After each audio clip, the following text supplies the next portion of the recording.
అత్తగారింట్లో అల్లునికి తన సొంత భార్య తన పుట్టింట్లో తన భర్తకి మర్యాద చెయ్యకపోతే, మర్యాద ఇవ్వకపోతే తన పుట్టింటి వాళ్ళు ఎవ్వరు ఇవ్వరు.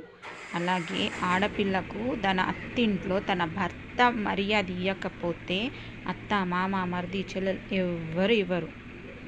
కాబట్టి ఫస్ట్ విలువ ఇవ్వాల్సింది భర్తకు భార్య, భార్యకు భర్త. ఈ అత్తగారింట్లో భార్య, ఆ అత్తగారింట్లో భర్త. ఇవి రెండు గుర్తుపెట్టుకుంటే ఏ అమ్మాయి పుట్టింటి పేరు తివ్వదు. భర్త అన్నోడు కరెక్ట్ ఉంటే ఏ అమ్మాయి తల్లిగారింటికి వెళ్ళాలి అనుకోదు. వాళ్ళే విలువనప్పుడు ఏ అమ్మాయికైనా ఫస్ట్ గుర్తొచ్చేది పుట్టిల్లే. మీ చెల్లె ఎంత హ్యాపీగా ఉండాలని మీరు కోరుకుంటున్నారో, ఇంకొక ఇంటి నుంచి వచ్చిన మీ భార్య హ్యాపీగా ఉండాలని ఎందుకు కోరుకోరు? శాడిస్టా?